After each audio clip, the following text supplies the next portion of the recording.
అనుదినమన్న శ్రోతలకు మన ప్రభువును రక్షకుడై ఉన్న యేసుక్రీస్తు యొక్క సరిసాటి లేని మహా గొప్ప పరిశుద్ధమైన నామమునందు శుభములు. నేడు 2024 సంవత్సరము ఏప్రిల్ మాసము 22వ తారీఖు సోమవారం నాటి ధ్యానాంశము పొరుగువాని వద్ద.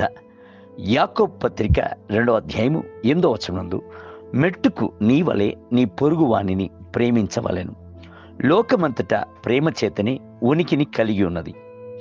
ఒక తల్లి తన శిశువును 10 నెలలు తన కడుపునందు త్యాగముతోనూ ప్రేమతోనూ మోయుచున్నది. శిశువు పుట్టగానే తన రక్తమునే క్షీరముగా మార్చి పోషించుచున్నది. తల్లికి తన శిశువుపై అమితమైన ప్రేమ కలుగుచున్నది. వ్యాధి బారిన పడుచున్నప్పుడు దివారాత్రములను మేల్కొని శిశువును పరామర్శించుచున్నది.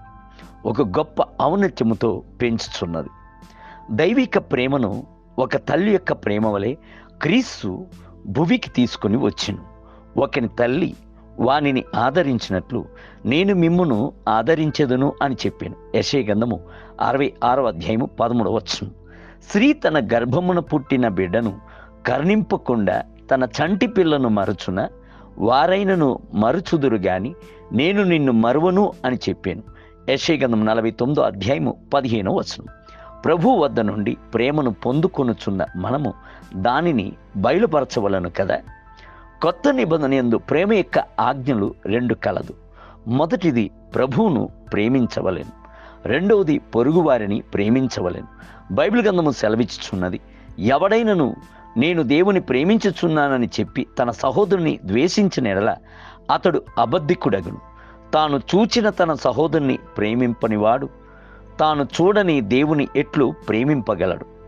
యోహాను రాసిన మొదటి పత్రిక 4వ అధ్యాయము 20వ వచనం. యేసు అడిగెను, మిమ్మును ప్రేమించు వారిని మీరు ప్రేమించినలా మీకేమి ముప్పు కలుగును? పాపులను తమ్మును ప్రేమించు వారిని ప్రేమింతురు కదా. మీ శత్రువులను ప్రేమించుడి, మేలు చేయుడి, ప్రతిఫలమును ఆశింపక అప్పును ఇయ్యుడి. అప్పుడు మీ ఫలము గొప్పదై ఉండును, మీరు సర్వోన్నతుని కుమారులై ఉందురు. ఆయన కృతజ్ఞత లేని వారి ఎడలను దుష్టుల ఎడలను ఉపకారి అయి ఉన్నాడు. లూకా సువార్త 6వ అధ్యాయం 32 మరియు 35 వచనం. ఒక ధర్మశాస్త్ర ఉపదేశకుడు తాను నీతిమంతుడైనట్లు కనబరుచుకొనగోరి నాకు పొరుగువాడెవడు అని యేసుని వద్ద అడిగాను. లూకా సువార్త 10వ అధ్యాయము 29వ వచనం. పొరుగువాడు ఎవరను సంగతిని వివరించినట్లు యేసుక్రీస్తు మంచి సమరయుని ఉపమానమును చెప్పాను. యెరికో వీధి యందు కొర ప్రాణముతో ఉన్న మనుష్యునికి లేవీయుడును యాజకుడును సహాయము చేయుటకు ముందుకు రాలేదు. అయితే అంటరాని వాడు అనియు కులము తక్కువ వాడనియు యూదులచే తృణీకరించబడ్డ ఒక సమరయుడు ముందుకు వచ్చి కొర ప్రాణముతో ఉన్నవానికి సహాయము చేశాను. నూనెయు ద్రాక్షరసము పోసి అతని గాయములు కట్టి తన వాహనం మీదకి ఎక్కించుకొని ఒక పూటగుళ్ళ వాని ఇంటికి తీసుకుని పోయి అతనిని పరామర్శించెను.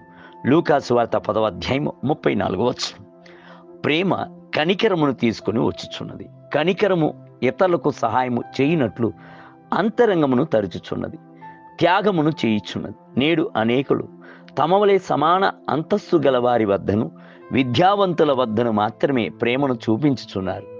క్రీస్తు కూడాను అలాగున ప్రేమను చూపించువాడే ఉండినట్లయితే మనలను వెతుక్కొని వచ్చి ఉండేవాడు కాదు. దేవుని బిడ్డలారా, మీరు ఎంతమంది వద్ద ప్రేమను చూపించగలరో అంతమంది వద్ద ప్రేమను చూపించుడి. పరలోకమునందు మీకు మిగుల ప్రతిఫలము కలుగును. నేటి ధ్యానమునకై పరదేశులకును ఆతిథ్యము చెయ్య మరవకుడి. దాని వలన కొందరు ఎరుగుకి దేవదూతలకు ఆతిథ్యము చేసిరి. హెబ్రీయులకు రాసిన పత్రిక 13వ అధ్యాయం 2వ వచనం. నేటి వేద పఠనము ఉదయము 2వ సమూయేలు గ్రంథము 14 మరియు 15 అధ్యాయములు, సాయంత్రము లూకా సువార్త 17వ అధ్యాయం 1 మొదలుకొని 19 వచనములు. ప్రభు మిమ్ములను దీవించునుగాక. ఆమేన్.